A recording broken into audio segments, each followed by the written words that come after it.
भगवान से रूठ गई, भगवान को डांट रही है और भगवान सच में उसके हाथ का खिचड़ा खाने आ रहे हैं। आखिर कौन थी ये बालिका, जानने के लिए सुनिए ये अद्भुत कथा। राजस्थान के पावन धरती नागौर जिले का एक छोटा सा गांव कालवा, वहीं एक साधारण से घर में जन्म हुआ एक ऐसी बालिका का जिसका नाम था कर्मा। लेकिन ये कोई साधारण जन्म नहीं था। उसके माता पिता ने भगवान से वर्षों तक प्रार्थना की थी, तब जाकर उन्हें ये पुत्री प्राप्त हुई थी। और जन्म से ही उस बालिका के चेहरे पर एक अलग ही तेज था, एक अलग ही शांति, जैसे कोई साधारण आत्मा नहीं बल्कि भगवान के चरणों से आई हुई कोई विशेष आत्मा हो। उसके पिता जीवन राम स्वयं भगवान श्री कृष्ण के अनन्य भक्त थे। उन्होंने अपने घर में ही मदन मोहन का मंदिर बना रखा था और उनके घर का एक अटूट नियम था, जब तक भगवान को भोग न लगे तब तक कोई अन्न ग्रहण नहीं करेगा। पहले ठाकुर जी खाएंगे, फिर ही घर में कोई खाएगा। छोटी सी कर्मा रोज ये सब देखती, अपने पिता को पूजा करते देखती, प्रेम से भोग लगाते देखती, और बस यही देखते देखते उसके अंदर भी वही प्रेम,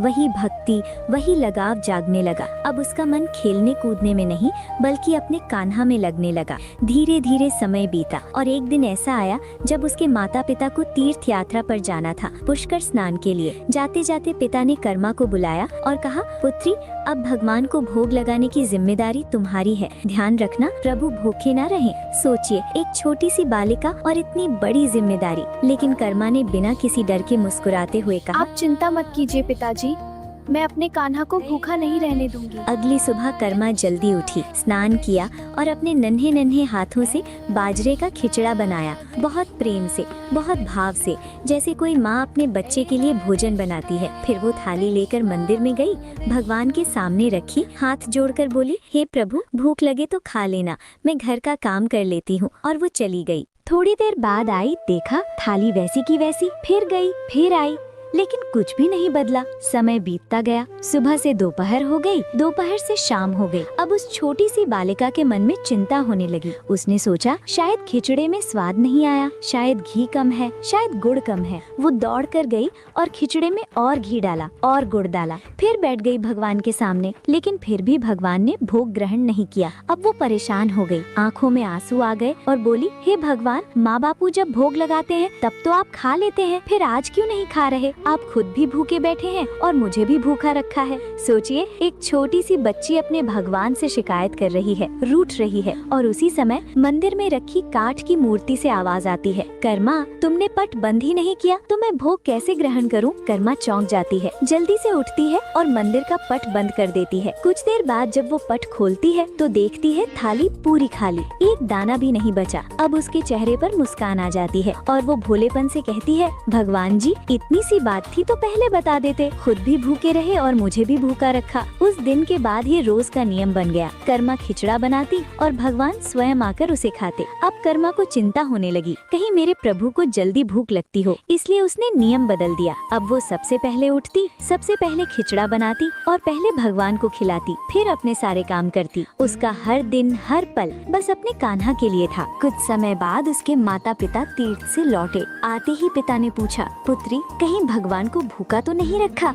कर्मा मुस्कुराकर बोली, नहीं पिताजी, मैं रोज उन्हें खिचड़ा खिलाती थी। जब माता रसोई में गईं, तो देखा गुड़ का मटका जो भरा हुआ था वो खाली हो चुका था। उन्होंने कर्मा से पूछा, पुत्री ये गुड़ कहाँ गया? कर्मा बोली, माँ मैं खिचड़े में ज्यादा गुड़ डाल देती थी, कहीं मेरे कान्हा को मिठास कम ना लगे। माता पिता ये सुनकर चकित रह गए, उन्हें विश्वास नहीं हुआ। उन्होंने सोचा शायद बच्ची है, कुछ समझ नहीं रही। तब कर्मा बोली, अगर आपको विश्वास नहीं है तो कल देख लेना। अगले दिन सब छुप कर बैठ गए। कर्मा ने खिचड़ा बनाया, भोग लगाया और पट बंद कर दिया और बोली, हे प्रभु आज आपको स्वयं सिद्ध करना होगा। और फिर वही हुआ, जब पट खुला तो थाली पूरी खाली। माता पिता की आंखों में आंसू आ गए। उन्हें समझ आ गया उनकी पुत्री कोई साधारण बालिका नहीं बल्कि भगवान की अनन्य भक्त है। समय बीतता गया और एक दिन जब माता पिता इस संसार को छोड़ गए, तब कर्मा अपने कान्हा की मूर्ति को साथ लेकर तीर्थ यात्रा पर निकल पड़ी। चलते चलते वो पहुंची भगवान जगन्नाथ की नगरी पुरी।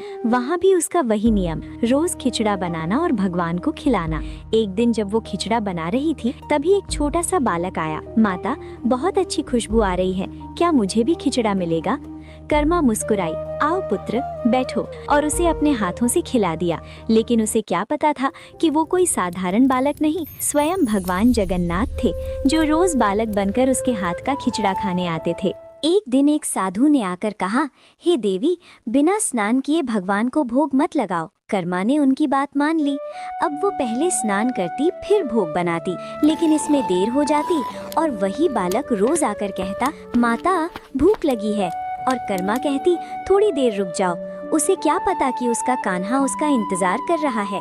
इधर मंदिर में पुजारी देखते हैं भगवान के मुख पर खिचड़ा लगा हुआ है। उन्हें आश्चर्य होता है। रात में भगवान स्वप्न में आकर कहते हैं, मैं अपनी भक्त कर्मा बाई के यहाँ खिचड़ा खाने जाता हूँ। लेकिन अब वो देर कर देती है। फिर साधु को अपनी गलती का एहसास होता है। वो कर्मा के पास जाकर कहते हैं, हे देवी, आप जैसे पहले भोग लगाती थी वैसे ही लगाइए। आपकी भक्ति सच्ची है और फिर सब पहले जैसा हो जाता है। लेकिन समय कभी रुकता नहीं। एक दिन मंदिर में देखा गया भगवान की आंखों से आंसू बह रहे हैं और वो भोग ग्रहण नहीं कर रहे। राजा चिंतित हो जाते हैं। रात में भगवान स्वप्न में कहते हैं, मेरी प्रिय भक्त कर्माबाई आज इस संसार को छोड़कर मुझ में लीन हो गई। अब मुझे माँ की तरह प्रेम से खिचड़ा खिलाने वाला कौन है? ये सुनकर राजा कहते हैं, प्रभु, आज से प्रतिदिन आपके भोग में कर्माबाई का खिचड़ा चढ़ेगा। और तब से आज तक भगवान जगन्नाथ के भोग में कर्माबाई का खिचड़ा चढ़ाया जाता है। ये थी उस बालिका की कथा जिसने भगवान को नियमों से नहीं प्रेम से बांध लिया, जिसने भगवान को पूजा से नहीं अपने स्नेह से अपना बना लिया। क्योंकि जहाँ सच्ची भक्ति होती है वहाँ भगवान को आने में